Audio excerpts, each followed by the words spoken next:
Everyone show where we bring you top performers, the top 1% people who are the best at what they do.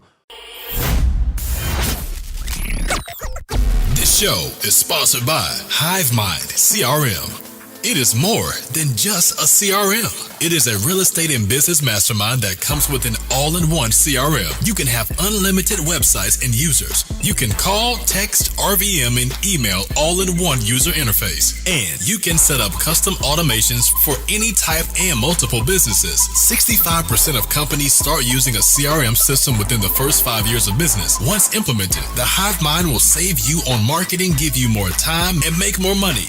One of our users had his first $100,000 month using our system in June. We want to see you automate and accelerate your business. Text us at 210-972-1842 for future meetings, and of course to get our $1 course on how to make more than 6 figures on one land deal. You can schedule your free demo today at hivemindcrm.io. On today's episode, we're going to teach you how to build a business from the ground up to even billionaire status. If you want to make 6 figures, 7 figures, 8 figures, 9, and even to the billionaire level, we're going to show you exactly how to do that and how we think about that. Because I got my boy, man. I got my boy, Daniel Martinez, co-founder of Hive Mind CRM. What's up, man? What's up, man? Thanks for having me. It's exciting to be here. I don't know if I can follow that intro. I mean, I have a lot to live up to. Look, I met Daniel. I think I tweeted out. I don't know if I tweeted or just put on Facebook. I said, I need a SaaS idea because these SaaS guys are killing the game. And for you guys who don't know what a SaaS is, it's a software as a service. And so then he reached out to me and said, hey, we got a SaaS with like, what do you want to know? What do you want to do? And that's what top performers do. They're always in the marketplace looking, talking, communicating, and figuring things out. And so let's just start off with an organic conversation. Daniel, tell you how you got rich. Tell them how you make your money. So I always like telling this because I used to be a truck driver back in the day. So very blue collar. Don't let the cowboy hat fool you. I used to be a forklift operator even before that. I used to load trucks. I drive trucks. Still have my CDL. I used to drive 53-footers and doubles. So that's where I started. And then I got into, I was actually listening to a mutual friend of ours on Twitter, Charles Todd Billy, right here. Todd Millionaire. Todd Millionaire. Todd Billionaire. He's billionaire now, right? And him and Wealth Scott, Chris Johnson, they were talking about digital products. And it kind of gave me the bug of digital products, and what can you do with digital products? So I was already in the midst of starting my first business, which was a trucking business, because I already had a CDL, and I wanted to just. A lot of people don't know what you want to do first, and I already had the skill set of CDL. I knew about the business, but didn't know nothing about business. So I had like a whole through the ringer learning about business. That there's more, you might know how to do the business, but there's a whole business aspect to the other side of it. Yeah. That. Man, I went through the ringer on it. So I learned a lot through that transition. And then I was looking for a digital product. I got into real estate, and opportunity came up to start a SaaS company. I'm like, okay, this is interesting. So went from trucking to real estate to SaaS, and then now we're starting a fund in the next 60 days. All right. It's a long journey, but it's been 6 years in the making. So no overnight successes here. Yeah. So we're gonna get there because we're gonna get some sauce on how to take it to that level. And I didn't want to talk about this sauce, but we're going to talk about it. We're going to give people the information so they can escape the matrix. But talk about which part of the business you started first, because when I first came in and you guys hired me to speak, and I was like, yo, this is a really great CRM. If you don't have a CRM, you're not even doing business. And if you need a great CRM, use Hive Mind CRM, where you're able to send thousands of emails, you're able to do call drops, you're able to send texts and all of that stuff in one place. And I was just like, yo, this is amazing. This is a $1 billion idea. But then it came to find out it was a lead generator for a community that were doing real estate. Now, people, when they say you're in real estate, it could be just buying houses. It can be this. So talk about how many ways you can make money in real estate, and then talk about what you guys do in real estate and what you teach in real estate. So our niche is the land game, hence the cowboy hat. And the apparel I'm wearing. So I really dig into the niche that way, and it's such a cool underrated niche in real estate. So a lot of people talk about real estate, but there's so many like subsets and sub genres of real estate. From most people think there's rentals, and the popular ones are rentals, single family, property management, Airbnb. and multifamily, Airbnb, which those are all subsets of real estate. But there's also like sub niches of financing. There's funds, there's land, commercial, triple net, leases, all the like different type of storage, all these different like sub asset classes that go into it. So like you can dive into any niche and kind of build your own following and learn the different, how to underwrite a commercial deal, how to underwrite a single family deal, how to underwrite an Airbnb. Like you can choose like any niche in real estate, and there's so many of them. And I think a lot of people, they go down the agent route, which I've never been an agent. I don't recommend becoming an agent, but it's just one of those things like there's more opportunity out there than just becoming an agent. Why do people become agents? It's like I guess before I knew what I knew from what you taught me in real estate, there's so many ways to make real estate, even if you don't have any money. Why do people just jump in to be an agent? I never really understood that. A lot of people think it's the easiest path to progress. So everybody knows an agent. Yeah. I mean, like their cousin's an agent, my aunt's an agent. Yeah. Oh, you need an agent? My sister's an agent. Yeah. Like everybody knows an agent. You could probably think of 5 agents in your family, in your direct family and friends. So everybody knows an agent. So everybody thinks that's the way to get into real estate. Yeah. So everybody goes the agent route. You find a brokerage, you go take your test, you find a brokerage you can sign up with, and then you start listing houses or finding rentals or showing rentals. Like everybody thinks that's the only way to do it, but there's so many other ways to do it. Yeah. Yeah. There's so many ways you can make money in real estate, investing, different stuff. And we're not bashing agents or anything. One of my friends is a millionaire as an agent, Adam. And Adam, I owe you money. I'm gonna pay you that money, brother. So talk about what you guys do in real estate, because I remember when I first met you, you kind of explained to me how you made money, but I realized like when you buy an asset, what makes it an asset is that it cash flows, right? Mm-hmm. So if you're gonna buy a property, it needs to cash flow. If you're gonna buy a business like I'm doing, it needs to cash flow. But I was like, land? How do you cash flow land? It's just a piece of land. So explain why you got into land, and how do you guys make land profitable? It's such a great question. So I kind of fell into land. Me and my partner Anthony, we took the same real estate course, which everybody like knocks courses and don't pay gurus for courses. Like that's how I got into the real estate game. Learn. That's how I learned. I mean, people will spend $10,000 on a degree, but they won't spend $200 on a course. Mm-hmm. Like go get a course. Even if it's bad, you'll learn something, good or bad. You'll learn something from it. Mm-hmm. So I bought it. It was like $250 at the time. I bought a course from.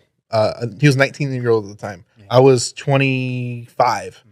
So I'm learning from somebody younger than me. Sometimes you got to put your ego out of the way. But he was doing something that seemed to work out. So I'm like, let me take the course. So I took the course and I tried houses for months. I contracted a bunch of houses. A bunch of deals fell through. Just wouldn't work out. And I was networking with Anthony. Anthony's like, dude, just try land. And Anthony he took that course because he wanted to acquire land. Like he was looking for land. So that's why he found like the land niche. So he's like, just try land, see what happens. So I put out I wasn't as technical as I was then as far as like tech savvy, but I got a website up using a website builder, and I Googled how to use Google Ads on YouTube. Uh-huh. And you learn like everything you need to know and want to know is on YouTube. You just got to learn the right keywords to search. Mm-hmm. It's a fact right there. YouTube is your mother. So I learned how to do Google Ads, the simplest form, never done it since, but I ran Google Ads for my website. Had a lady come in. She owned a property in Florida. I was living in Atlanta at the time.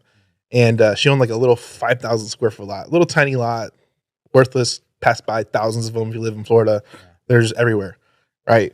So she's like, I'm getting citations from the county because people are dumping on this vacant lot that I have. Can you help me out? I'm like, yeah, I think I can help you out. And mind you, this lead came in through PPC, which is pay-per-click ads through Google. She filled out a form on the website. I am not a sales guy. Yeah. 5 years ago when I started real estate, I was not this person in front of the camera you see right now. 100%, I grew into this person. So this is the other thing. Don't put too much pressure on yourself early because you grow into new things, man. You grow, you evolve over time. So I emailed this lady like 15 times. We conversed. She's like, I kind of figured out what comps were back then. Like everybody knows about comps. You figure out comparable sales.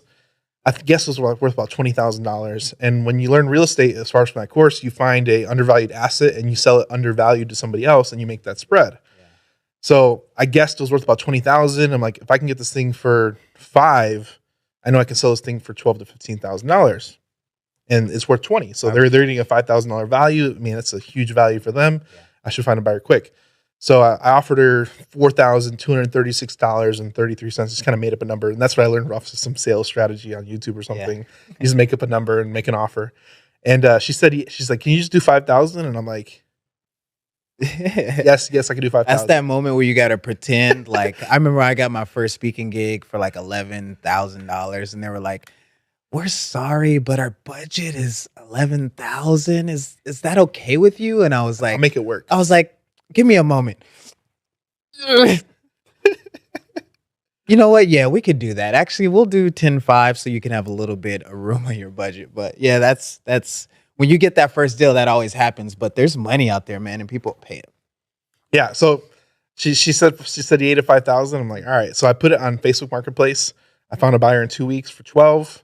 Never talked to the buyer, never talked to the seller. Got a contract signed, sent it to escrow, and then I got a check 2 weeks later for $6,000 after closing costs. And then the rest has been evolution from there, just kind of evolving over time, finding different strategies to answer your second question as far as cash flowing land. Yeah. One of the reasons why I like land as an asset class, and for everybody here, like I've been in the land space for 5 years. I have done like 0 house deals. I mean, I've done 1 house deal. I seller financed my house that I bought from my own mortgage, but that's another story.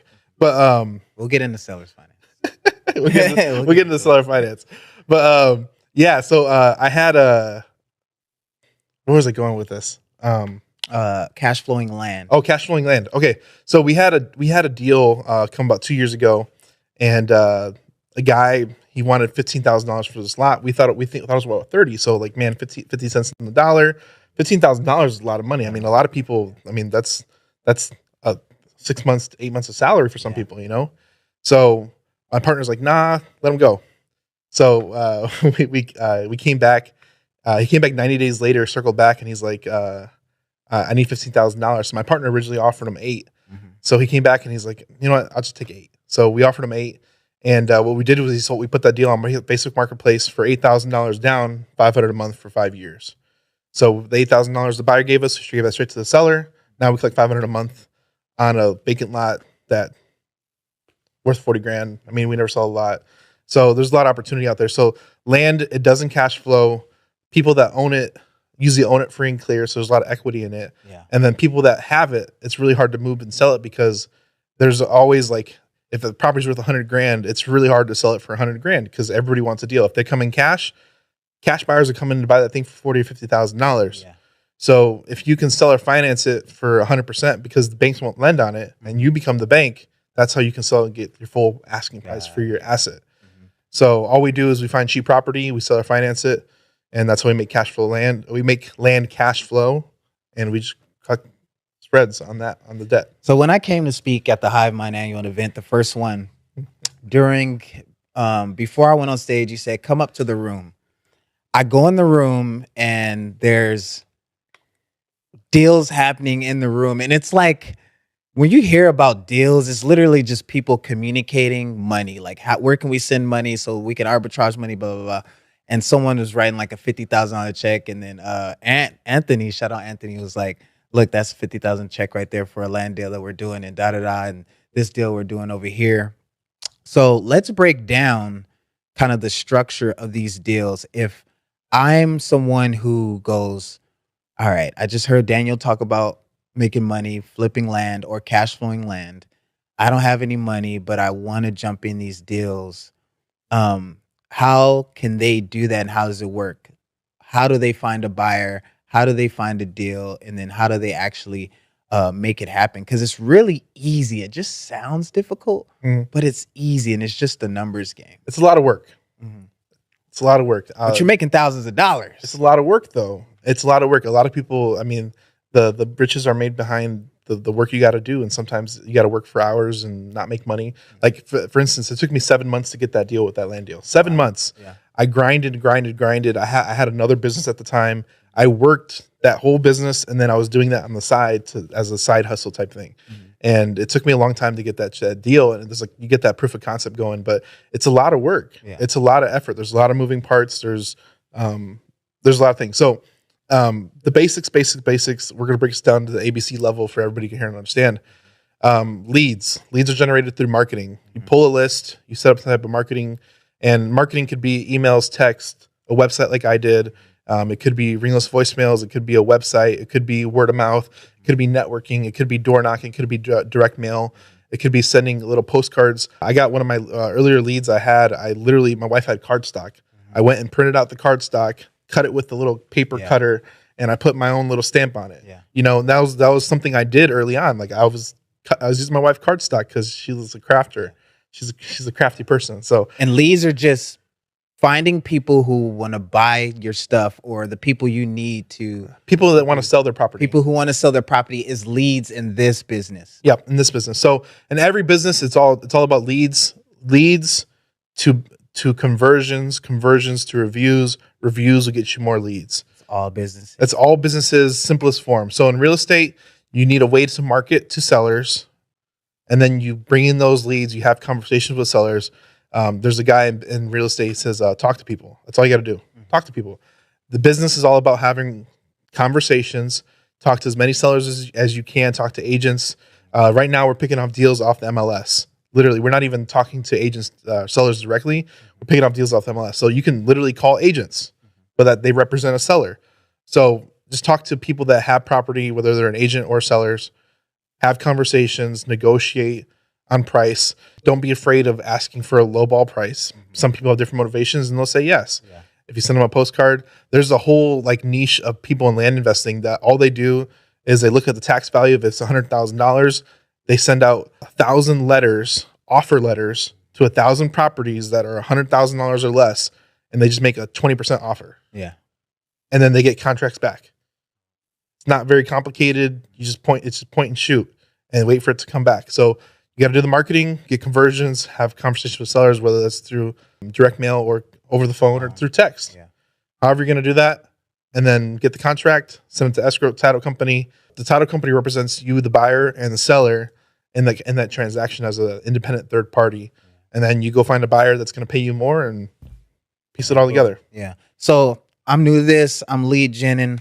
There's two ways to get leads, either outbound or inbound, right? So outbound is usually what you got to do. You don't have any money. You're calling, cold calling, you're texting, you're doing emails, which that's what I got really good at, was cold emails. Or you can do inbound. Sometimes inbound comes later because a lot of people have they don't want to seem like they're kind of faking it. They're like, I haven't done a deal, so I don't want to make YouTubes and social media posts about deals until I've done a deal. So usually inbound comes later. Then you get leads on the phone. When you get people on the phone, kind of, what do you say? You just say, hey, are you selling your property? What do you want to establish there usually? So usually we're trying to get some type of pre-qualification before we can get on the phone. So if let's say, for instance, we're sending direct mail or even email, they responded, they've voiced some type of, in some way, signal to you that they want to sell their property. Yeah. Just like you do with your cold outreach. Yeah. Cold outreach, as soon as they respond, boom, hey, this is a lead.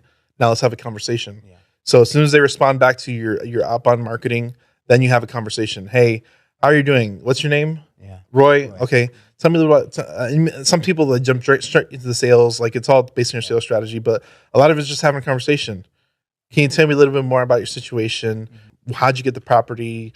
Oh, we've owned it for 100 years. This is my Aunt Billy Bob passed it down, and he had kids and goats, and this was originally a hay farm, and they jump down all these different things. And you just have a conversation. Yeah. It builds rapport with that seller, and then you ask them, like, well, how much are you looking for this property? Well, the neighbor down the street sold their property for such and such, and we're just looking to get the same price. Well, I don't know if we can get that price. I mean, I can talk to the underwriting team, and you're never the decision maker, but let me see if we can get you that price.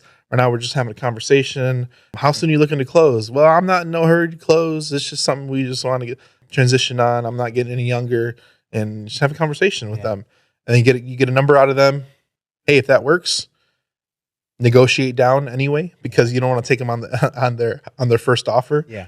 Because they don't think they're leaving money on the table. So there's a lot of sales strategies that come to this. This is where like people that originally from sales, like they're killers when they get into real estate. Yeah.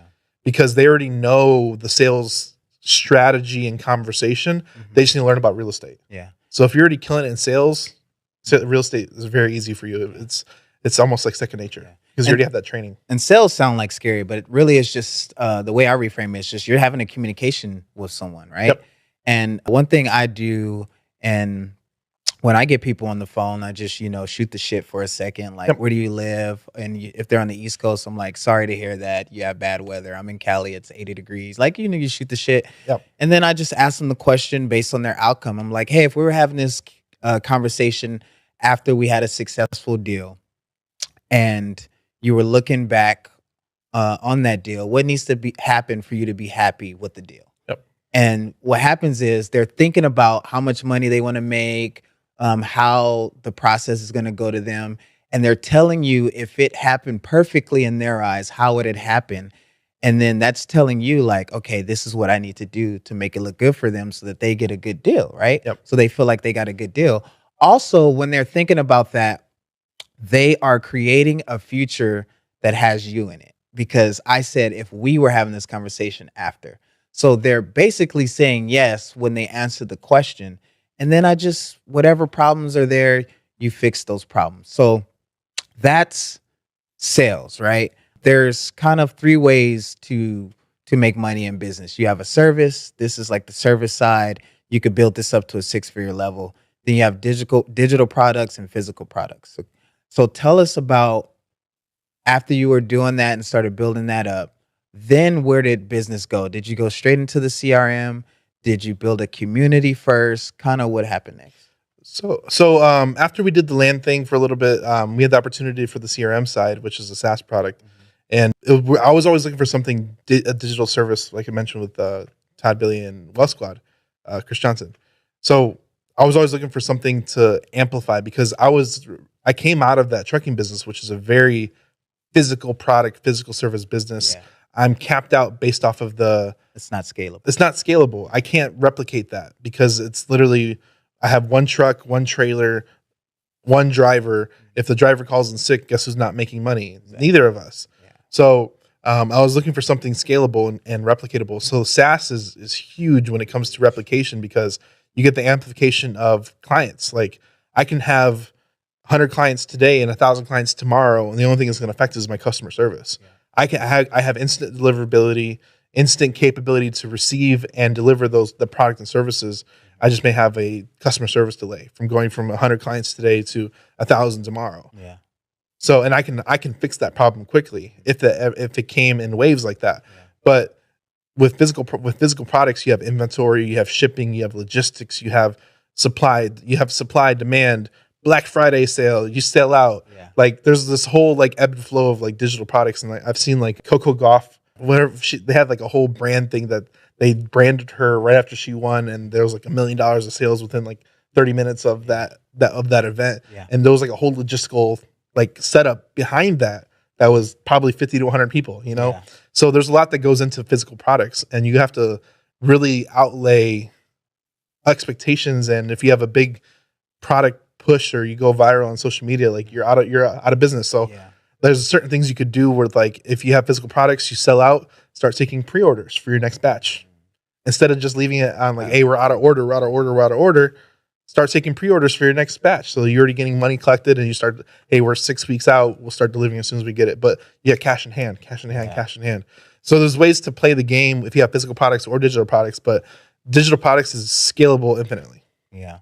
So you made the SaaS, then that was like a lead generator that created this huge community called the Hive Mind. And it's funny how you named it Hive Mind, and it's literally that's what it is. Kind of, how did that happen? Did it organically happen? And talk about what is the Hive, what is Hive is Live, and what is this brand that you guys built? So my partner had the idea for the Hive Mind. Like me, I'm the integrator. I just kind of make stuff happen. Like I mean, I can think of ideas, but I'm like, if he's going to make the idea, let's run with it, you know? So he came up with the idea with the Hive Mind, and I'm like, it's a really cool name. A lot of like real estate products and services are like, oh, real estate this, real estate that. And I'm like, Hive Mind is just like, boom, it's the opposite of that. Yeah. Which is big brands are built like that, like Uber and Lyft and all these things. They're kind of synonymous, but they're keywordy with misspellings and all this stuff. But Hive Mind is just like, what is that? It drives curiosity when you hear it. So we kind of launched that, and the community side of it was like, hey, we have clients that come in that are similar to what we do because they're coming in off based off of what we do.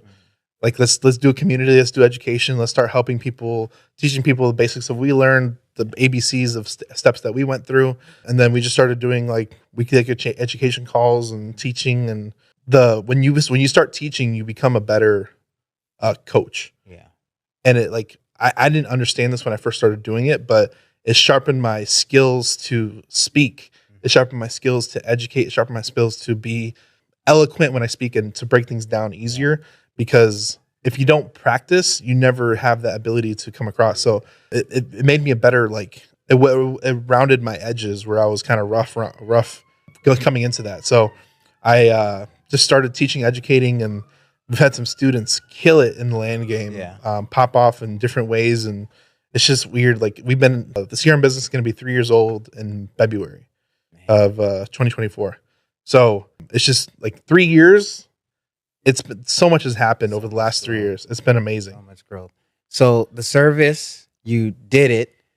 Then you got the SaaS, which is it's digital product. But then now you got digital products teaching people how to do it. So talk about that, and then talk about some of the wins and people who are crushing it and land deals that you've taught, because there's infinite money out there. Really, it's just all coming down to doing the damn work. So I want to jump to the Hive is Live. So the Hive is Live is where we would tell our community to come. So if you go to thehiveislive.com, there's a whole web page there, and there's a click to join Zoom button. Whenever we have calls, people join in the Zoom, and that's kind of how we organize it.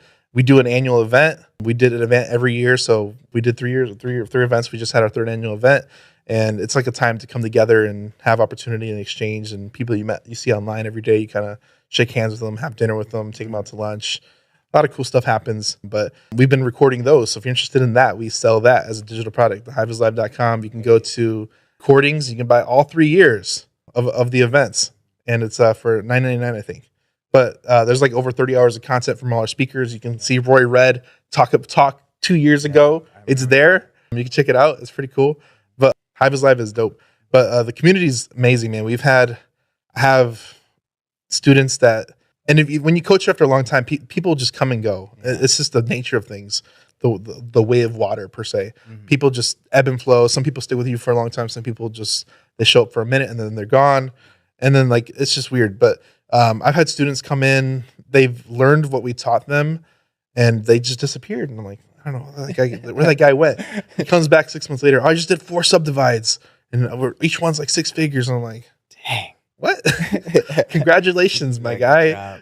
Like, not even in the market we're in. Mm-hmm. Like, he's in Alabama doing his own thing. And I'm like, haven't seen the guy since, and he's just killing it. Like, people they learn it, go take action, and they just do amazing things. So, like, it's hard to keep up with people like that sometimes, but we've seen people blow up through, like, CRM automation. I have a client, he was originally from New York, moved to Florida, and he joined the CRM. We're helping with his automations and stuff. He just got his 2 Comma Club award for hitting $1 million this year in 2023.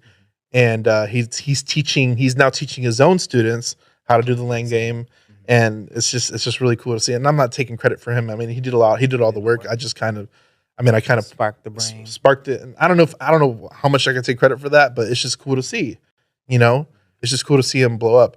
And he's doing amazing things now. He's not even a client of mine anymore, but I still, he posted in his stories. He's like, I got a story to tell. Who's got a podcast for me to tell? I'm like, I got a podcast. Let's hop on. Come through. So I was on his first podcast he was ever on wasn't mine. Hive with his podcast. And it's always been a cool opportunity to like see people grow over time. And that was like 2 years ago. So from him going, what he's done in 2 years has just been amazing to see. I have a client, he found a 200-acre property.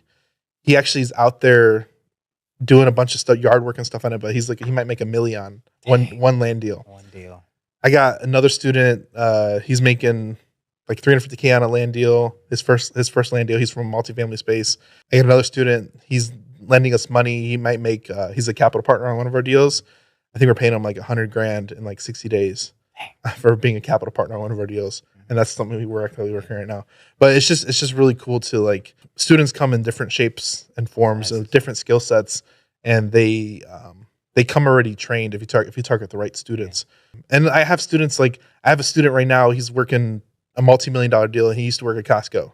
Like I got from people that are already high level to people that are low level, and they're just doing amazing things. I have it's just crazy. You're good at documenting everything. Like even, and we'll go this next, but I want to talk about documenting and content, because you gave me the information where it clicked for me, and then I was able to make my first $2 million acquisition of a business.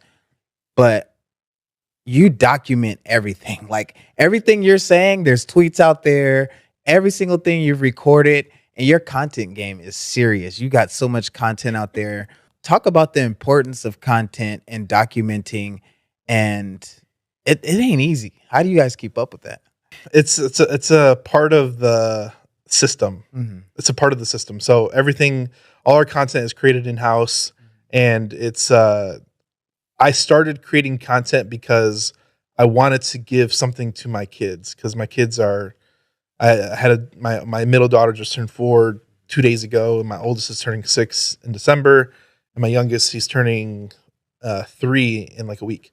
So all my kids are young. I can't have business conversations and conversations like this with them. So my whole thing is like, I don't know how I might die tomorrow, and this recording is out there. So my whole thing is I want to document myself right now at 31 to have these conversations as much as possible, because there's a physical digital footprint of me, whether it's I die tomorrow or I die 10 years from now. It's there forever. It's there forever. So my whole thing is like, if I'm going to record it, I might as well release it. If I'm going to release it, I'd rather give it to the world, because then you have the world is people can take that knowledge for whatever they want everywhere. And it is what it is. So it's not like the whole thing of becoming famous. It's more of a self-ego thing to record for my children, the knowledge I have today, you know, and I hope they can go through it and kind of skip through, because it's a lot. Yeah. Like, I feel bad if they follow me, if they start listening to all this stuff, because it's a lot. But maybe they skip through it and like, hey, this is Daniel from 2019. Yeah. Look at him. He's an idiot, you know? That's what Pops was about back then, man. Yeah, exactly. And like it's time stamped, it's dated, like everything's within there, and like they can skip through and like they can see like my growth. And like you ever see like a collage of like your parents when they were like babies to older, retired and married, and like you have that whole like in-depth picture of their life. I like how they and what it represented. Yeah. And I go look at my old stuff, and it was trash, man. I'm just like, it was yo, trash. we were terrible. Well, that's one of the things, like you have to start somewhere. And my content, you can go on Instagram. My content was trash. Yeah. It was. It means some of it still is, I'm sure, but in someone's eyes, you know. But beyond that, but like it's gotten better over time, and it's I hired people. I have a social media manager. I have editors. It's not longer on me to produce. I produce the content through the podcast and having conversations like this here at the studio, but it's no longer on me to edit it. It's no longer on me to create the graphics and the thumbnails and all this stuff. So now all I do is I do what I'm good at, which is producing content. And then there's a whole nother team behind me that, hey, they edit it, they produce the thumbnails, I schedule it, it gets pushed out, they put the bios and graphics and all this stuff, and then it just goes out. So now it's a machine. All right, let's get saucy. You said to me one time, we were talking about like myths, and we're talking about how most people think you need money to make money. And you said to me, if you can't make money without money, then you can't make money with money, because you don't know business. You don't know a lot of the secrets. So let's dive into creative finance, right? And so you came to me one day and you said you could buy anything for no money. And I was like, well, how do you do that? You need money to buy. And I was like, well, and I already knew it because I, learned the M&A stuff. And you were like, you can buy businesses with no money. You can buy a jet plane with no money. You can buy real estate with no money. So let's talk about how someone with no money can buy anything they want if they can be creative in their thinking. So everything is for sale. Money's fake, and everything is just zeros and ones and zeros and It's just numbers on computer database. It's just numbers. It's just so numbers. whether you're buying a $100 thing online on Facebook Marketplace, hey, would you sell it to me in 10 equal payments for $10 a month? Like, you can be creative. Like, imagine. Okay, so here's for all the marketing people out there. If you're like, oh, I want to be a videographer, all right, you go find somebody that's selling their videographer equipment. Hey, I'll give you $500 now, and it might be worth thousands of dollars. So I'll give you $500 now, and I'll give you $500 a month till I pay it off. How are you gonna pay me back? Well, I got a videographer. I now got a job. I'm gonna get a website up, and I'm gonna start making money with this camera, and I'll give you $500 a month. That's how you can start a business with $500, and you can get $1,000 of equipment that way just by asking and negotiating. So everything is up for negotiation. A lot of people will think you go to McDonald's and that's the price, and you pay the price every time. But in business, that's not the price. You can negotiate any point of negotiations, the terms, the cash, the down, the turn, what you're getting, what you're not getting. Like, everything's negotiable. It's not McDonald's. So you have the flexibility to ask for whatever you want in negotiation. So if you want a brand new car, well, who's got a car they don't want, and what are you going to negotiate for it? Are you going to trade for it? You got something they want that we're going to trade. One of the craziest things I love about like trading and like creative finance is that, have you ever heard about the paperclip story? Nah. So this is a story in the early 2000s. You can look it up. It's called the red paperclip story. And the guy traded a red paperclip to a house in like 2 years. And he just bartered. Hey, I have a red paperclip. What would you trade me? Well, I got this baseball card. All right, I'll trade you the baseball card. Hey, I got a baseball card. What would you trade me? And he went through like 200 trades, and he ended up trading for a house. Wow. Free and clear with a paperclip. So it's just all about knowing how to negotiate, finding people, talking to people. So, for example, let's get tactical. Let's say you have $1 million house that you want to buy, right? And maybe you want to keep it, or maybe you want to cash flow it. If you're in business, maybe you want to buy things that cash flow. But let's say you just want $1 million house because it's nice, but you make maybe $100,000 a year or $80,000 a year. Like, you're like, I can't afford that $1 million house. How could someone get $1 million house creatively by being creative? So, one, you got to market to them. So you got to know what people that have $1 million houses. So you can, if you've done enough research, if you're an entrepreneur, you figure it out. Yeah. So you find a list of people that have $1 million houses. You figure out people that have equity, and then you ask them, hey, would you seller finance me this house? And then you ask for your terms. If you talk to enough people, you're going to get a yes. So are you going to make enough phone calls and follow up with enough people to get that yes? And then that's what it's going to take. So you find, let's say, 1,000 people that have $1 million house that own it free and clear, and you just call them all, text them all, email them all, send them a postcard them all, happy birthday, Merry Christmas. Go knock on their door. Hey, my name's John. I'm actually in the neighborhood. I just stopped by. I'm actually looking for $1 million house, and just have that conversation and have negotiation. I love this home. You mind if I get a tour? Like, like, I don't know. You can be creative however you want. And then, like, you negotiate for whatever you can afford. Yeah. Like, a lot of people think like, oh, you have to go off an amortization schedule. You have to get a, a loan or all these things. But the bank of seller finance, there's millions and billions of dollars of equity in properties that are just sitting there. Land, I think I always say this a lot, but land has the most equity in any asset class. But there's people that own homes that have equity, and they bought it for $200,000. Like here in California, they bought it for $200,000 20 years ago, and they paid it off 15 years ago, and now it's free and clear. And most homes are paid off. I remember you explaining that to me. But explain seller's finance. Let's say I'm going to go grab that $1 million house, and a seller's finance essentially is making the owner who owns it free and clear the bank. The bank. How does that work exactly? You ask for the terms. So, hey, how much do you want for this property? Well, I want $1 million. What if I gave you 1.1? Ooh. Oh, you're going to give me more money than what I asked for. Okay. Yeah. Let's start at 1.1. Well, what does 1.1 look like? Well, I'll give you $3,000 a month or whatever, however many months it takes to pay off. Whether we'll do 1.1 divided by 3,000, and you figure it out. Yeah. And you just do the math. Hey, would you carry this property for $3,000 a month for 390 months. Yeah. Equal payment, 390 equal payments, whatever And that then is. you're not paying any interest or anything because you're not getting the banks involved. You're just paying the person back. Now, but Daniel, why would anybody do that? Why would anybody sell me their house for monthly like that? Wouldn't they want the 1 million up front? No, they always have a secondary partner that's involuntary, which is Uncle Sam.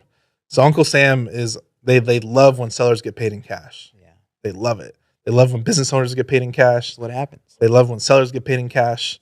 They're like, oh man, I got my Uncle Sam got his hand in your right pocket, waiting for that check to hit the bank account. Mm-hmm. So what you to explain to the seller or the person who wants to sell their business is, hey, Uncle Sam, he's the person behind the curtain right here.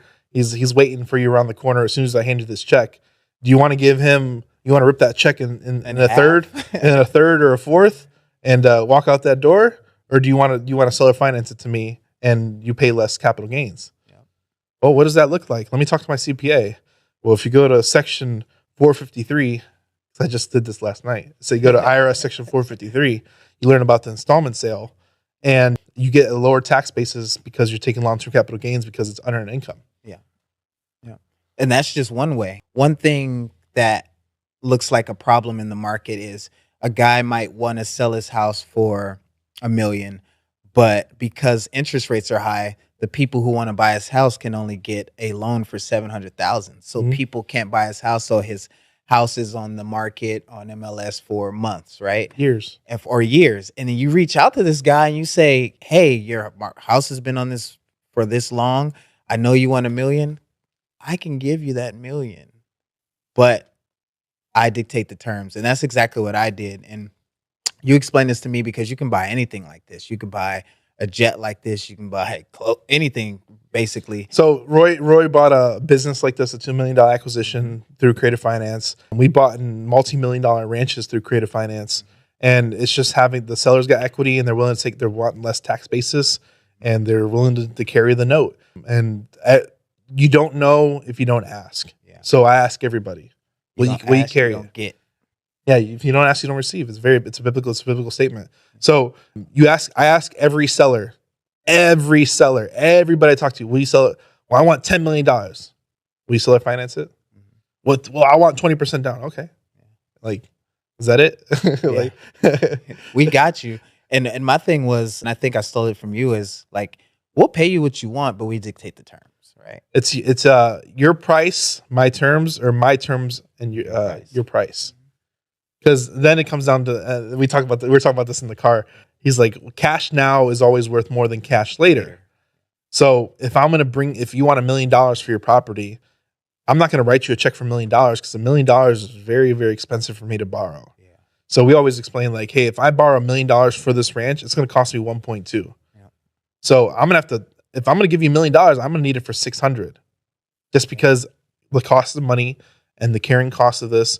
I mean, I'm an investor. Like we got money lenders. We have a lot of people involved. We have to pay our people, insurance, sales, all this stuff, marketing.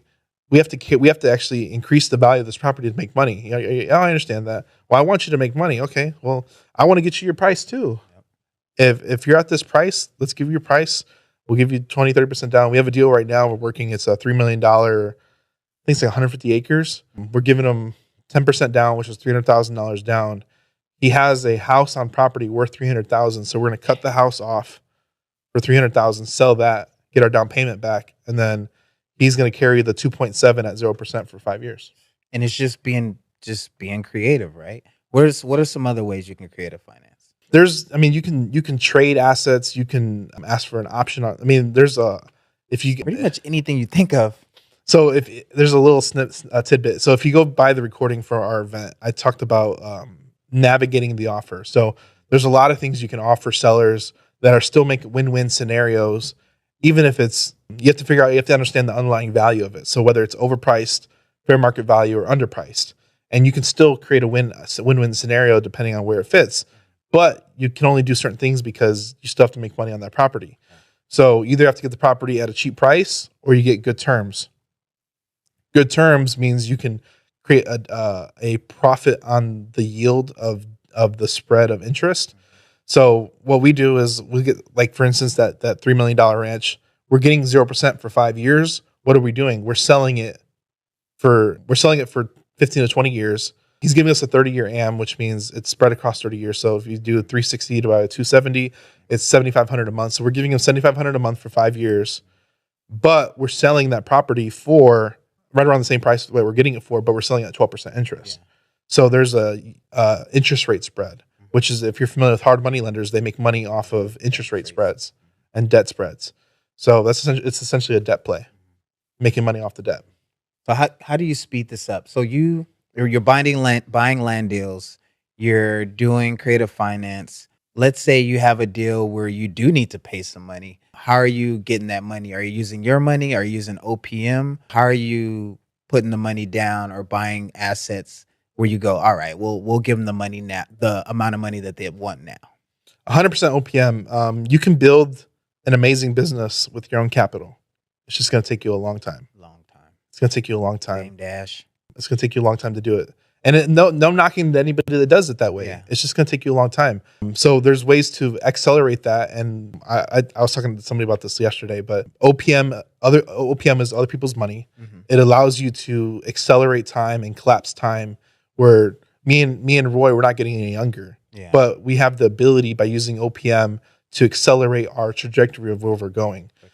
So I always talk about this is, if you already know how to make money, start learning how to leverage OPM. And this, I was telling Chris in the car, every deal you've done, make a case study, because that's all experience points that you have to show anybody that wants to give you money, because there's billions and trillions of dollars out there looking for a place to go. Yeah. And they're looking for the right operator. And there's a lot of bad actors out there that are bad operators. So if you know you're a good operator, you're with good intent out there, that you have good intent that you're going to be a good operator of that capital, you have the ability to use OPM to grow your business to infinite scale and really make a difference in you and your family's trajectory.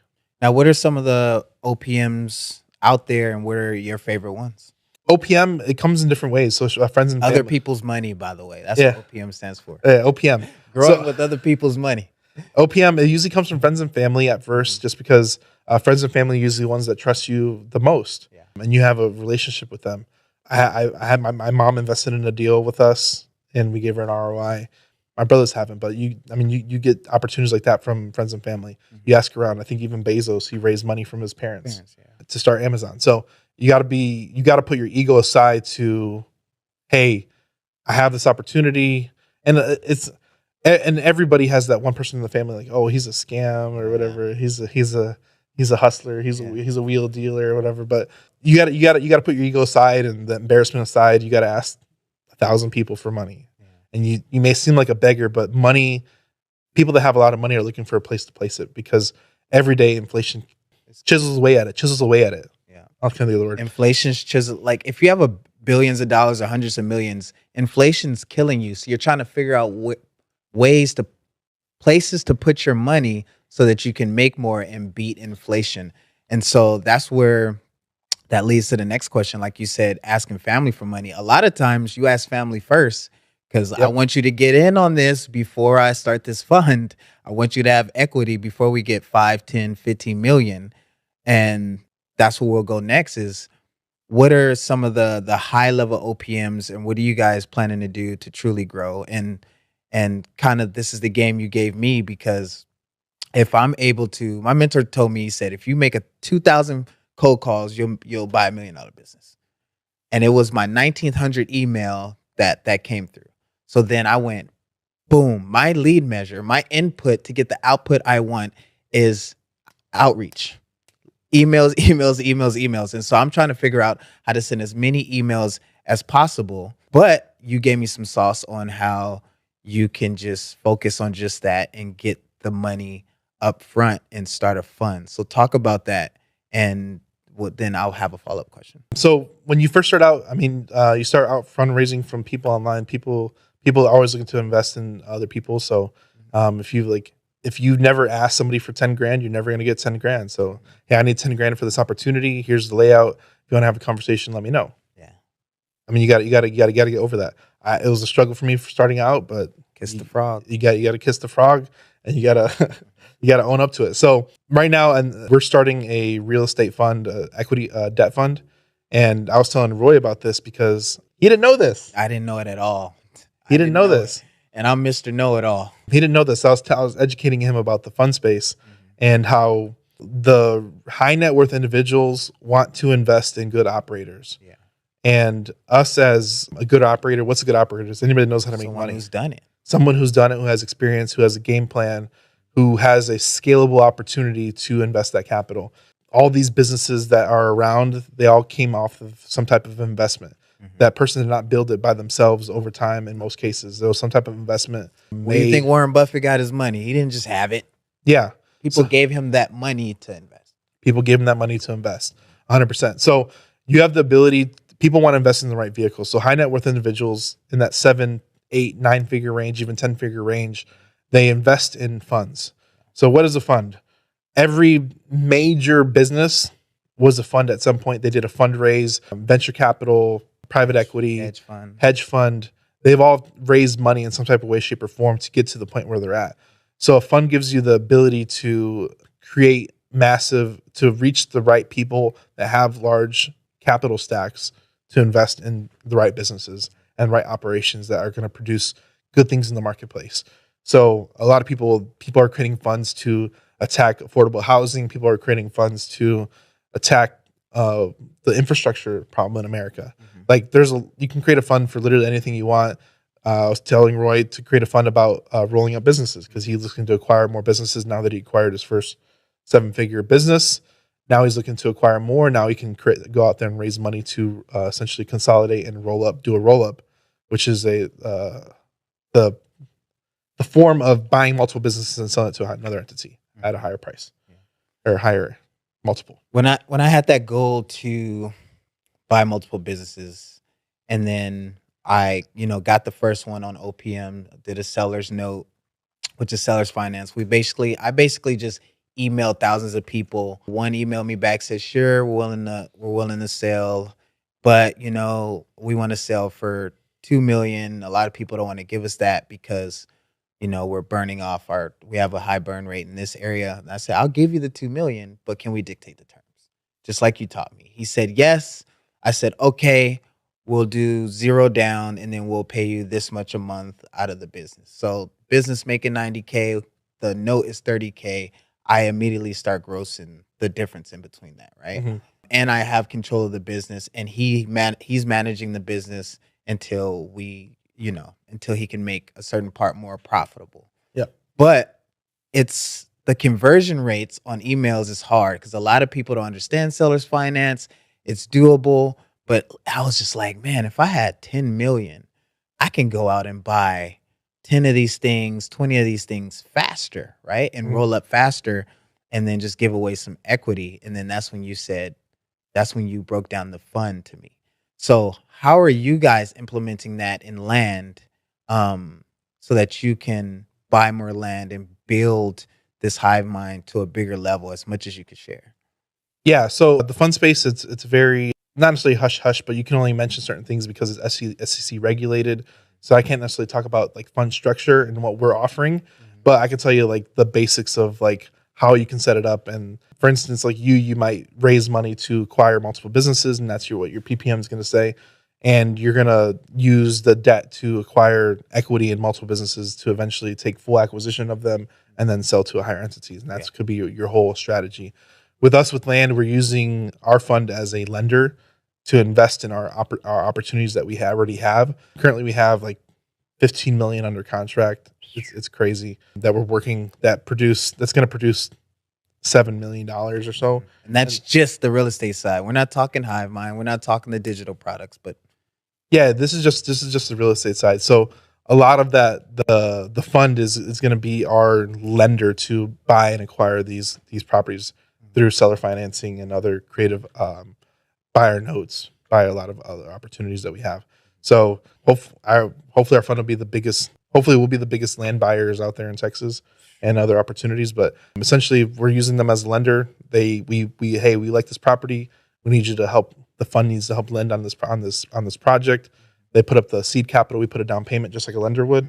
We put down a down payment, they supply the rest, and then we develop that property and sell it off. Speed. Speed. And it's, you did the hustle. You did all the hard stuff and the hustle and stuff. So you know what you're doing now. So now with that funds, you can really just gobble up all of these businesses with the plan of selling later or So our cash flow 'em? we are flippers. So we actually have a public facing brand called Texas Ranch Flippers. So just like house flippers, they buy, fix up, and remodel. We buy, subdivide, and sell. So that's our The motto: land. is we're Texas Ranch Flippers. Now, let's say someone who invests in the fund, let's say you're going to give them a certain amount of equity, right? The reason why this is so huge for your space and my space is the margins are crazy. Mhm. And so now when you get those margins, what you have to pay back in equity or pay back to the person who lended to buy the property is like pennies compared to the margin, because they just want maybe more than what they're losing in interest, right? So you did say you can structure the deal any way you want, Mhm. but what businesses or what type of businesses do you think is best for a fund? It depends on, and I'm like I said, I'm very new to this. We're starting our first fund, so maybe I'll have a better answer for you 6 months from now. But there's very different structures. Like I know I've been networking since we're in the midst of starting a fund. I've been networking with people that have funds, and some people do like a 70-30 split where any part of the profit they give 70 to the investors, 30 to the GP, which is the general partner, and then the LP gets the 70%. I have a buddy of mine, he does a 90-10 split. There's different types of splits and type of syndication models where people they have the opportunity to invest in certain opportunities and they can choose what opportunity they want to invest in. Like there's a thousand different forms that there's crypto funds. Like I don't even know nothing about crypto funds. I just know about the real estate ones and different type of equity splits you might do. But there's a lot of like different variations of this. And like I said, I'm not like the master of all these different types of them, but there's a lot of opportunity to even create this. I interviewed a guy on my podcast. His fund is they regenerative farm land. So land that might have been a corn crop for 20 years now doesn't produce corn anymore because they sucked up all the nutrients Soil, from that corn uses. What they do is they regenerative farm that whole property and add nutrients and kind of cycle plants in there to replenish that corn product in the ground that was sucked up over all the years. So they bring back and restore the farmland, which that's amazing. I mean, there's so much infrastructure based off of farming and food and all the stuff that can really make a difference. So I think if you have a really big opportunity, you understand what you're doing, you can really make a difference in the world by using OPM, and you can make money at the same time and really make a difference in the world. And it's fighting against the BlackRocks and these big funds that buzzword. Yeah, that do crazy things. So those big funds, they're buying up all the housing and rental properties, and Gen Z is never going to own a home. Like all the stuff you hear in the news, like you get the opportunity to create whatever fund you want to attack whatever niche and skill set you already have to make a difference in the world. Yeah, it's basically just putting a super big engine behind whatever skill you have. Now, why do people go to Shark Tank, or why do they give away so much equity? Why do they do all this stuff? Why don't people know about funds, man? It's because they didn't go to Harvard. I mean, this is one of the things where like this is stuff touched at those Ivy League schools. I never attended Ivy League schools. I don't even have a college degree, but this is something that you learn through talking to high net worth individuals. You shortcut years of education, and me and Anthony talk about the collapsing time. You can collapse time through capital or knowledge, and what separates minorities as a whole from acquiring the knowledge that we have is because we were hindered by the information. Yeah. If we had the same information that other people had, we're able to grow and leverage that over generations. So tips and tricks that other sectors of so-called business people, or they pass that information to their friends and family, and it's just passed on in that sector, and they share information. Yeah. Where sometimes other certain groups don't. Once you get those data sets, man, like a lot of times you don't think things are possible. And like for me, I'll just think it's possible because I just like through God, anything's possible. But then when you get that data set, like, you mean to tell me I could start this fund? Is like you really go, oh, it's over now. It's like they let me in the room. I'm there now. I can really take over. What was a piece of information you got that made you go, I'm about to really take everything over? It was the ability to really leverage OPM and other people's money, because a lot of people are scared of it. They're scared of failure. And I think that's a lot of entrepreneurs, like they hit that ceiling and they're like, I can't grow past the ceiling because I may never get back here ever again if I fail. So there's a huge like fear of failure when you get to certain points, because us in our mental capacity and like, I don't know how long, like this is where like Warren Buffett, all he does is he buys, instead of one share, he buys 10 million shares. It's very easy for him to operate in that sector, in that space, because it's just zeros. Yeah. Whereas people like us, we're operators in physical business, we're operators in physical real estate. I won't be able to do this forever. Yeah. Like it'll take a toll on me mentally and physically. And there's only a mental capacity that you can take personally, that there's your limit, and you have to take self-care and time off and really focus on your mental health, because a lot of people, they have breaking points, and breaking points could be at phase 1 or phase 30. There's a breaking point for everybody. Capacity. That was a quote. Michelle Welch said, you might have the capability, but you might not have the capacity. I thought about that when you were saying that. Mm-hmm. So for the people who are listening, who maybe are neurotic about it, what gave you the confidence to move forward on stuff? Like, what is stopping people, and what maybe some mindset shifts that you'd had that made you really just go get it, that maybe we can give to them to make me maybe shift their brain and give them a data set to go, well, I could do this, because it's really easy. It really is. It's not easy. It's simple. It does take work, but it's simple. And when you know what's on the other side, you'll do the work. You have to see the future. You have to see the future in a way where I project. It's like the visionary thing. I have a vision in my mind that isn't even established yet, but I know I can attain and reach that. I don't know how I'm going to get there, but I'll figure it out as I grow to that level, to attain to that level. And a lot of people don't have big vision enough to see past that point. So they're always capped out in their head. But the separator is here. It's not your pockets or the people with money backing you or whatever. It's the mind that separates the growth you can take and how far you can take it. How did you meet Anthony? We bought the same course. Oh, and you guys just met there? Dude, Anthony is a beast, man. I can't wait to get Anthony on that. Yeah, we bought the same course. So everybody has their skill set, and so we were talking about the sometimes there's like crazy CEO, but he gets stuff done. Yeah, that's Anthony. It gets stuff done, but like I've learned a lot from Anthony, because he's put me in rooms where I'm able to learn from high level people that operate in their own space. And I've met other people like myself that are integrators and action takers, that all we need to do is like I'm type personality, like go that way and figure it out. That's me. Like I'll go that way and I'll lay the road and build the bicycle, and we'll make it down the road eventually. Yeah.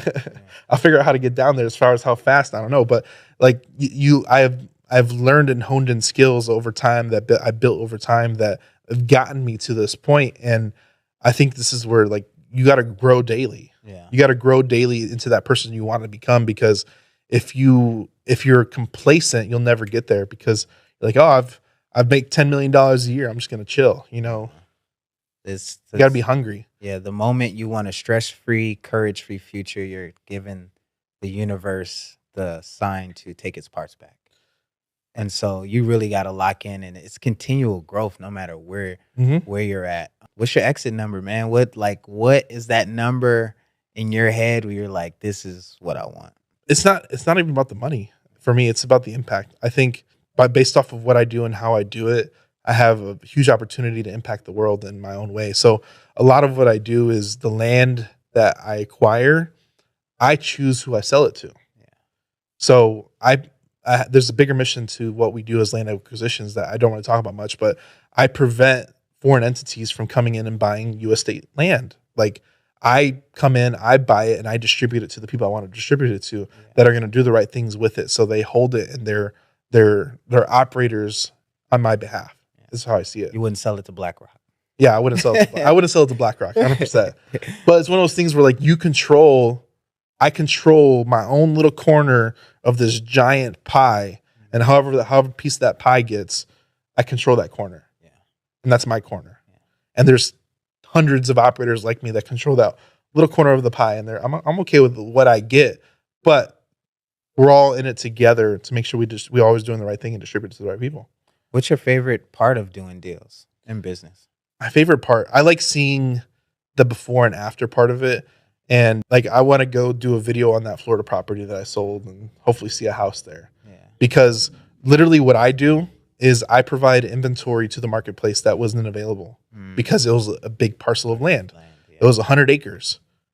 No one can buy 100 acres. That's why I like what I do, because I make that 100 acres affordable to the everyday person. And I separate it and I parcel it out to the people that can afford it. Whereas not everybody can afford that large acreage. So I want to go back to that Florida lot, figure out where it's at, and hopefully see a house there and do a video about that. Like, like I create opportunity in the marketplace where people can build and create housing and wealth and apartments, restaurants, and you never know. It's not my job to create it. I'm just creating the inventory. The opportunity for somebody to do it. Yeah. It's hard to say one or two. Give me a few books or a couple books or your opinion on books that have really helped you grow and really get after it in business. I'm not a reader. I'm not a reader at all. And I always laugh about this because I've learned so much from books, but it's based off of other people's like secondhand knowledge. Yeah. So I always say, like, if you're not a reader, join a book club because they'll break it down for you. Yeah. You just need the info. You don't need to be reading. And like I don't need to read the book. I mean, it's bad, but like I don't read books. I mean, I have books. I bought books. I have books that I've read up to page 10, and I'm like, I can't even get past page 11. And it's like really like knowledgeable books, but I'm just like, I can't. Like I'm ADD or something. I don't know. I can't. You learn in it. You learn in doing the business, not the books. Yeah, I'll tell that. I'll join that book. Like, oh, we're covering this book. Okay, well, when you covering that book, I'm joining the call because then, like, oh, what did you guys learn? And I'm like, all right, this is amazing. Good job, guys. Thanks for breaking it down for me. Who's like your favorite business person or a business person you really look up to, where you're like, I maybe model that guy or some of that sort. I'm a big fan of Elon because I feel like he's a beast, man. I hated on him for a long time, but you can't hate on him. I feel like he's literally like the epitome of an entrepreneur because he's creating the future that he wants to see. Yeah. And I think that's us as entrepreneurs. That's the all in all goal is like, yeah, we do this for money sometimes, but when you get to a certain point, you create the future you want to see. Yeah. Like people were making fun of him for buying Twitter, but I mean, like, you got $1 billion and you want to make Twitter a better place in your own eyes, and that's your own opinion, whatever that looks like. Do whatever you want to do. It is what it is. And people are like, oh, Twitter's worth $20 billion now, and he bought it for 40. I'm like, who cares? Yeah. He ain't losing sleep over it. He good. He ain't losing sleep over it. I mean, he make that over a windfall on Tesla stock. Yeah. So it's one of the things where you as an entrepreneur, you create what you want to see in the world, and getting to a point where you want to do that, and you find your passion and what you really love doing, and just dig in, man, because your gift that God gave you is what you harness that and you amplify that through OPM, and you produce whatever that is and take it to scale. Yeah. By the way, Elon got into it with M&A. He bought Tesla. It wasn't like he built Tesla. Yeah. He bought it and then grew it. So buying a business is like jumping in the middle of a marathon without starting from the beginning, and then being able to run fast or do what you got to do going from there. What drives you, man? I was talking about how this girl who bought a $20 million business with OPM with none of her money on the seller's note, she had this rule that when someone responded to her via email, text, or whatever, a lead came back, she will respond within 15 minutes, no matter what time of the day it was. And I was like, you were like, wow, that's crazy. And I was like, no, that's you. Because whenever I text you, call, and everyone who was at the Hive Mind event said it was the same thing. You're always just locked in. What drives you and what motivates you to have that level of energy? It's being locked in with the right people. I'm not like that with everybody. Some people are like, it's kind of funny, but as you grow, like I hate, like I have a anxiety when I see Anthony's phone, because Anthony's phone, he's been an entrepreneur for 15 years. He has a lot of connections and people in his phone. He's like 300,000 unread emails and 1,000 unread texts, and I'm like, dude, you're killing me. Like, don't stop sharing your screen with your phone. Like, get away from me. Yeah. And then like me, I'm like, I got like 30 emails unread, and I got like 50 text messages, and I'm like, So much better. This is like it's only gonna get worse, and I'm like, oh man. But like it's the right people have your phone number, and I'm always like, I talked to one of my clients yesterday, and I literally told him this yesterday. He's like, I really appreciate that you answer the phone whenever I call. I was like, well, the reason why I answer the phone is because you've been with me since I started, and you operate in two of my businesses that I operate, so you got loyalty points. And I answer the phone whenever you call, whatever you need. I'm here for your assistance. Yeah. I don't answer the phone for everybody. And he's like, I really appreciate that. I was like, I mean, you've earned it. I mean, I would not be here without hundreds of customers like him that helped carry me to this point where I'm at now. So I'm like, hey, I at least want him to answer the phone. Yeah, it is what it is. But it's different for everybody. But you have to focus on what's important. I've kind of like backed in like my appointments and what I schedule, just because my kids are growing up. I want to spend more time with my kids, and I do want to work out, so I'm gonna have to scale back a little bit more and start focusing on my health a little bit more. But there's a lot of things that move and happen. And like I've seen my kids. Like I started entrepreneurship when my daughter was born, so I've seen my kids. I've been an entrepreneur since my daughter she's turning 6 this year. So I'm just like, it's just crazy to see how much has happened since I've been on this journey, and how much I've grown internally as a whole. But it's just interesting to see, like, what really drives me is like, hey, there's a brighter future ahead. I know where I'm going. I know how I'm going to get there. It's just time. Time's on my side. If you could have dinner with anyone who's ever lived in history, who would it be and why? What are you asking them? Dinner with somebody, man. This changes for me all the time. Sometimes it's Jesus. Sometimes it's King Tut. Sometimes it's Lao Tzu. I always this is I think of like Julius Caesar, like those like mighty conquerors that they controlled a large portion of the known world all at once. Like, how do you coordinate and control that many people? Not that I want to control people at all, but like, how do you organize that? Yeah. Like, what does that look like, especially in that day and age without a cell phone? Yeah. Like, how do you keep people? How to keep people in line, but like the Genghis Khans. I read something crazy. Like 1 in every 100 men are direct descendants of Genghis Khan, because he like took over so much of the world and had so many kids. It's like, and those dudes' genes are still out here, like that conqueror gene. These people are that's probably what BlackRock's leaders are. These weird dudes with that gene that feel like they got to conquer and take care of many people, but.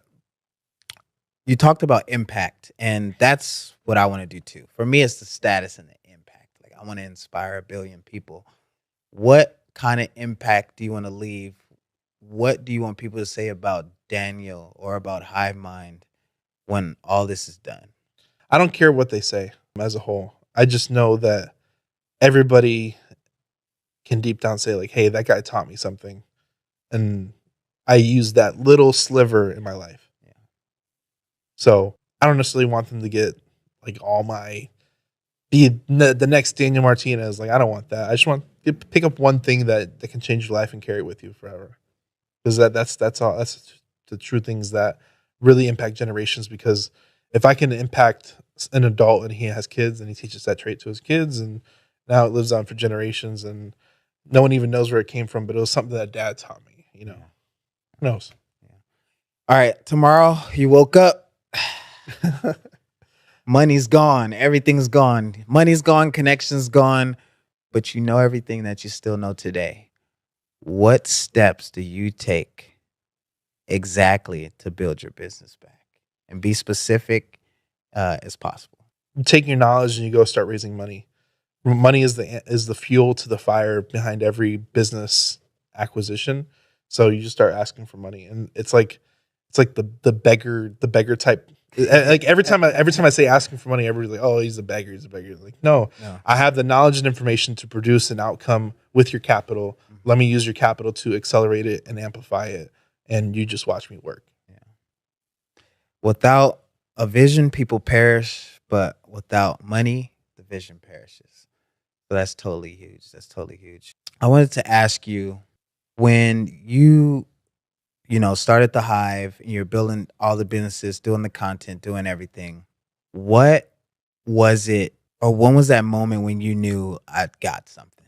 Because a lot of times you jump in a business, you test, you scrap it. You jump in another business, you test, you scrap it. When did you know? Because when I first saw Hive Mind, I was like, damn, these dudes got a $1 billion CRM. This is crazy. It does everything. You don't even need all the other crap. You can go from website to everything right here. But when was it when you knew, like, yo, we got something crazy?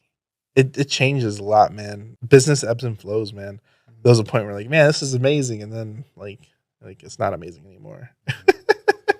Ups and downs. It's ups and downs of business. I don't even. It's one of those things where like you have to.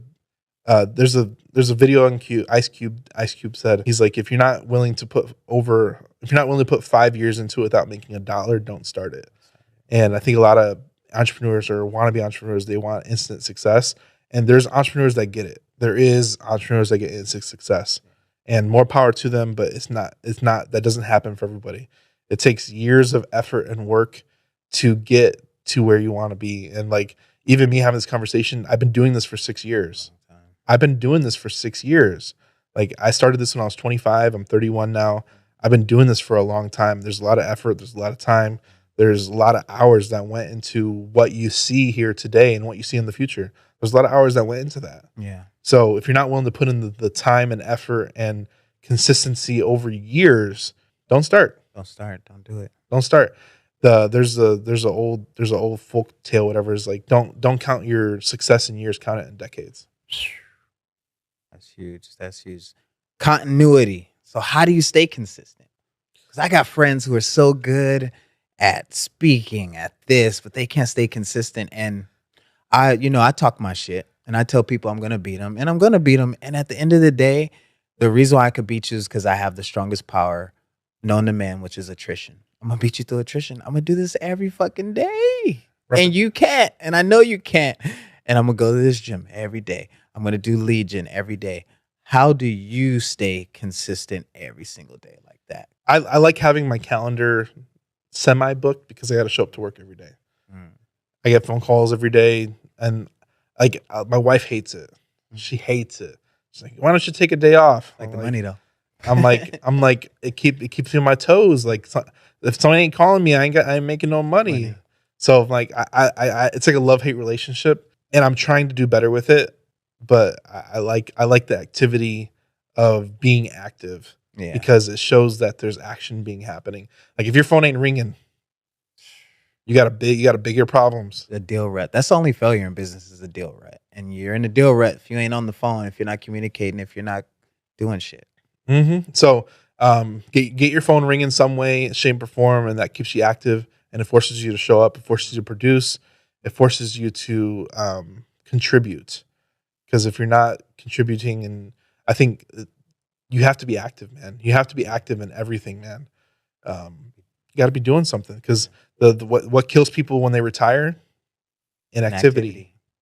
Inactivity will kill you every time, and I've seen it happen through older family members. Inactivity kills you every time. So you got to stay active, even if you don't like it. You got to stay active, and that means in health. That means in business. That means in everything. You got to stay active. This is a question I wanted to ask, because this is what I'm struggling with right now, is how do you create those systems to constantly lead gen, constantly convert, constantly do reviews? How do you think about or go about setting up your SOPs so that it consistently gets done like it needs to be done? I've gotten better over time, and it's always a constant. It has to be a constant point in your business to efficiently track and efficiently grow your business. It's something you adjust every day. You adjust it every day. Like I get new ideas. I'm like, oh, I should do this, and I should do this, and I'm going to do this. Hey, I'll tell my team, hey, I need to do this. Can you guys do this and this for me? I get new ideas every day to make it better, and new things are created. And like, I didn't have that idea. I didn't have the idea 2 years ago when I started it. And it's just like, hey, boom, let's implement this. Let's implement this idea. Let's implement this. Hey, when that person responds to this, let's reply to this. Yeah. And it's just implementing and automating. Like I love Hive Mind as a whole because I have the ability to create systems in my business that are now established. Yeah. And now the only component that I have to stay on is the people part. Yeah. So if I build up a follow-up system in the system, whether it's email or text or RVM or whatever, it's there and it just runs. There's no inefficiency. Now it's just managing the human side of it. Yeah. So we've got a few more minutes. I want to talk about ads real quick. Yep. What can you say about ads, ad strategies? Ads are inbound, right? Mm-hmm. And I know you have an ad guy. You spend, I don't know, upwards of 20, 30K of ads a month putting ads out. But people who just want to know, how can I implement ads and how does that work? Does it work? And is it hard? Kind of, how do you think about it? Ads are the growth formula to your business, just like capital is. Ads is the lead side of it. Yeah. So if your business is terrible and your phone ain't ringing, it's because you don't have enough marketing out there. And ads is the way. Ads is the way to do it. So think about this: McDonald's, Super Bowl comes up. There's a McDonald's commercial. Yeah. You think McDonald's? They're on every street corner. They're on all this thing. Why are they still doing ads? They're spending millions of dollars in ads for TV ads and Super Bowl ads and billboard ads and online ads. Why are they still doing it if they already have such a brand in the marketplace? Mm-hmm. Is because if they turn off the ads and they turn on ad spend, their profitability and their income goes down. Yeah. Yeah. Every time. So if you want to build a business, ads is the way to do it. Hormozi, I was talking about this. I read Hormozi's book. I did read Hormozi's book. Man.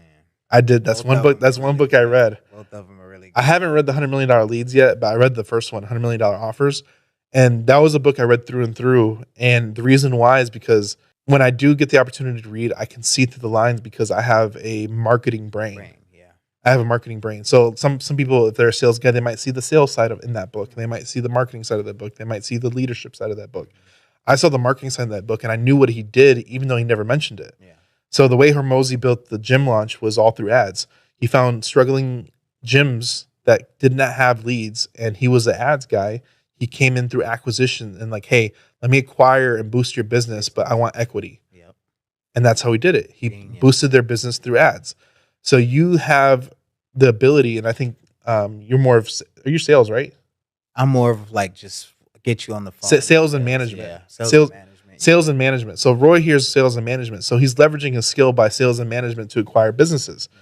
So I'm marketing. So I'm going to leverage my marketing arm and systemization arm to leverage and acquire people's activity as a whole.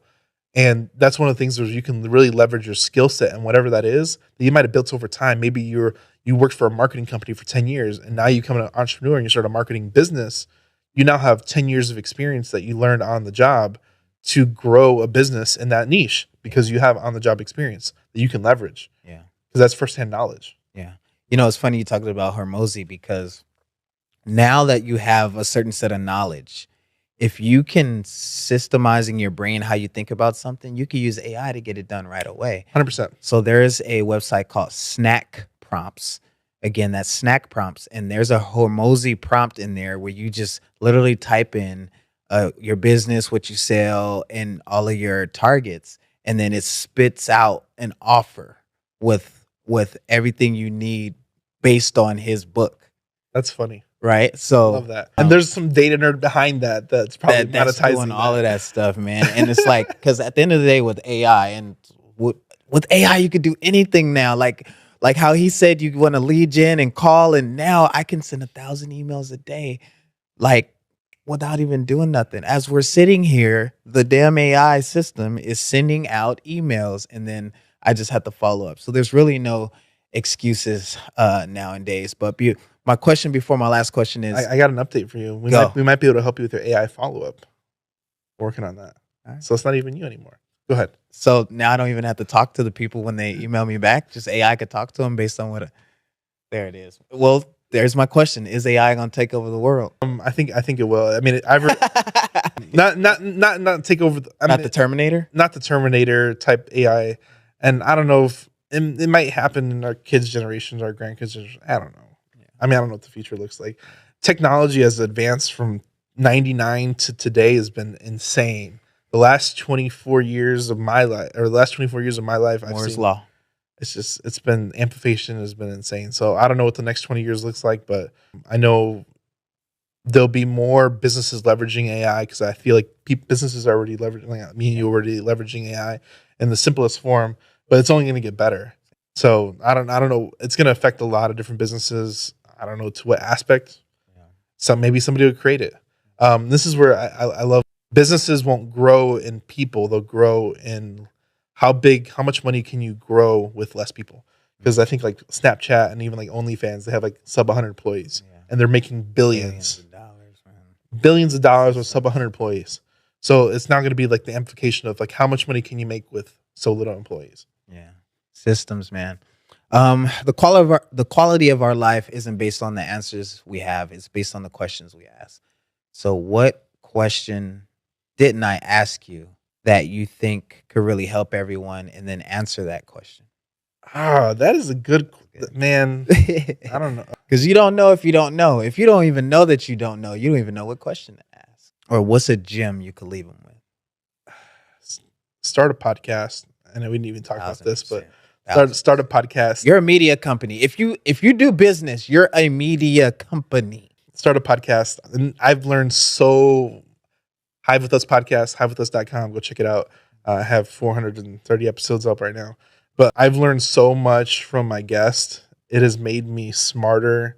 It's made me think differently. You become friends with high-level people. I've become friends with high-level people. I've invited them to speak at my event. We've had dinners and even more conversations beyond that. There's so much leverage you get when you start a podcast. And I've said this on my podcast. The podcast was for me. You listen to it. I'm sorry. He's like, that's my coaching session. That's my coaching session, and it's a one-on-one. You just have to fly on the wall. I'm sorry.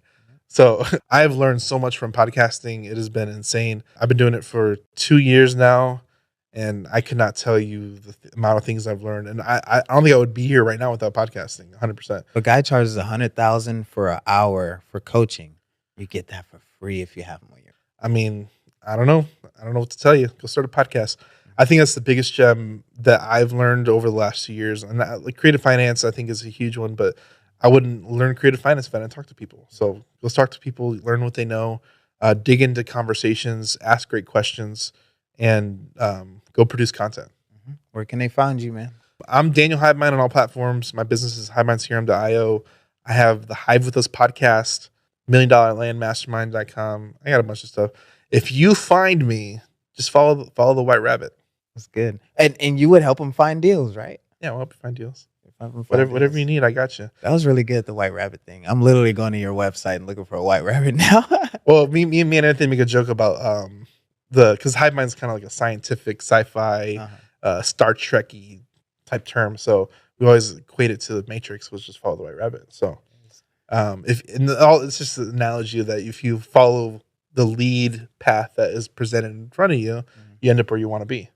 Yeah. And that's all a funnel is. So if you go down the funnel, you'll get in touch of something. And it's so crazy too, because this is so funny because I have so many like leads that come in organically because they follow the White Rabbit, and the White Rabbit is whatever they're looking for, but it appears in front of them if they find it. Yeah. There it is. There, Daniel. Thank you so much, man. Thank you for your time. You guys, thank you for tuning in to this episode. Make sure you hit the subscribe button, hit the comment button, hit the share button, do all of that. Reach out to Daniel. Don't just sit here and listen to the podcast. Take action. Get his course. Get his free course. He literally has a $1 course to show you how to make $100,000, thousands of dollars, even $1 million on a land deal, depending on that lead that you get. So take action. Don't bullshit. Thank you again for watching. Till next time, always remember to be yourself. Hey guys, so the Hive Mind is launching a new program where we're helping you work deals that are valued at $1 million and up. If your deal is worth $980,000, we don't want to take a look at it. You can submit those deals to us at submitbigland.com and we'll help you comp the deals. If it's good, we'll help you close it and we'll also help you fund it and sell it. Check us out, submitbigland.com, milliondollarmastermind.com, and wholesaling $1 million land deals on Facebook. Thanks guys.